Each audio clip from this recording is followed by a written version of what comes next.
Mission अधूरा, BSP करेगी पूरा, बाबा आपका मिशन अधूरा, बीएसपी करेगी पूरा, साहू आपका मिशन अधूरा, बीएसपी करेगी पूरा, और बीएसपी आई है, नई रोशनी आई है। डॉक्टर बाबासाहेब आंबेडकरांचा, डॉक्टर बाबासाहेब आंबेडकरांचा। बाबा के सम्मान में, बीएसपी मैदान में, फूले के सम्मान में, बीएसपी मैदान में, साहू के सम्मान में, बीएसपी मैदान खाली कर दो रास्ते, द्वारे मोदी तेरा खेल, बहुजन समाज पार्टीचा आमच्या या पार्टीचे प्रदेशाध्यक्ष सन्माननीय आदरणीय ॲडव्होकेट सुनील डोंगरे साहेब यांच्या आदेशान्वये आम्ही आज उस्मानाबाद धाराशिव जिल्ह्यामध्ये कलेक्टर कचेरीसमोर आम्ही आंदोलन घेण्याचं कारण असं आहे की साहेब या प्रशासनामध्ये काय भ्रष्ट अधिकारी आहेत याचा एक प्रत्यय म्हणून उस्मानाबाद धाराशिव जिल्ह्यामधील जी कळंब विधानसभा आहे या कळंब विधानसभेमध्ये चोराखळी नावाचं गाव आहे. या चोराखळी त्या गावामध्ये दादासाहेब सबलीकरण योजनेच्या माध्यमातून 2018 साली 96 एकराचं अधिकृत केलेलं होतं समाज कल्याण अधिकारी सहाय्यक यांच्या माध्यमातून.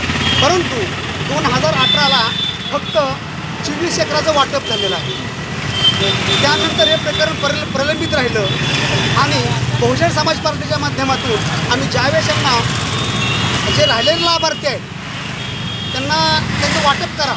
72 एकर जमीन ही कुठं आहे कारण शासनानं याचे पैसे तर घेतले त्या विभागानं पण खऱ्या अर्थाने शासनाची फसवणूक आहे. हे प्रस्थापित राजकारण्यांबरोबर संबंधित अधिकारी हे शासनाची फसवणूक करत आहेत. कारण याच्यामध्ये खऱ्या अर्थानं सांगायचं झालं तर सहसंमती न घेता त्या गटाची सहसंमती न घेता या ठिकाणी खरेदी करण्यात आलं. आमचं बहुजन समाज पार्टीचं असं म्हणणं आहे की सहमती न घेता खरेदी कोणत्या पद्धतीनं झालं याची चौकशी व्हायला पाहिजे. कारण वरिष्ठ अधिकारी हे तलाठी आणि सर्कल यांच्यावरती खऱ्या अर्थानं आरोप करतात किंवा त्यांचं म्हणणं म्हणतात की सर्कल आणि तलाठीच्यावर हे झालेलं आहे. परंतु सर्कल आणि तलाठीसुद्धा या प्रशासनातला एक भाग आहे.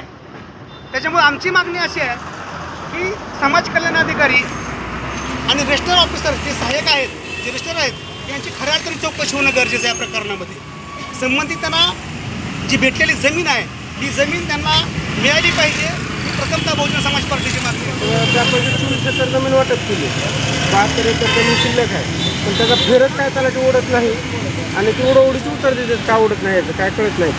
तर समाज कल्याणचं म्हणणं असं आहे की त्याला खर्च वाढल्यावर आम्ही वाटप करू. पण ही रजिस्ट्री कशी झाली त्याला ते काय फेरवडीत नाही सगळं चौकशी करून लाभार्थ्याला नाही द्यावं ही मागणी आहे आमचं प्रमाण. मला सांगा आतापर्यंत किती जमीन वाटप 24 एकर झाली फक्त 72 एकर जमीन शिल्लक आहे. हो पण 24 एकरचा फेरवडला गेला तलाठीनं 72 एकरचा फेरच सोडला गेला. काय म्हणतात त्याला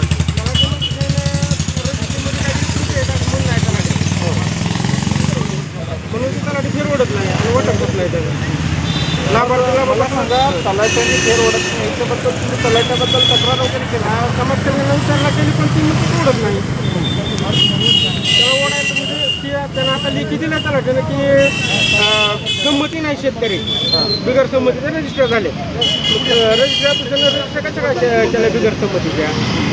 आता तुमची मागणी काय तात्काळ फेर ओढून लाभार्थ्यांना वाटप करावे नाहीतर आमोर बघ सगळे लाभार्थी. मला सांगा जर तुमचं हे आंदोलन करून जर तुम्हाला जर न्याय नाही भेटत असेल तर आपली पुढची भूमिका काय आमोर कशाला बघतो आम्ही कलेक्टर ऑफिस.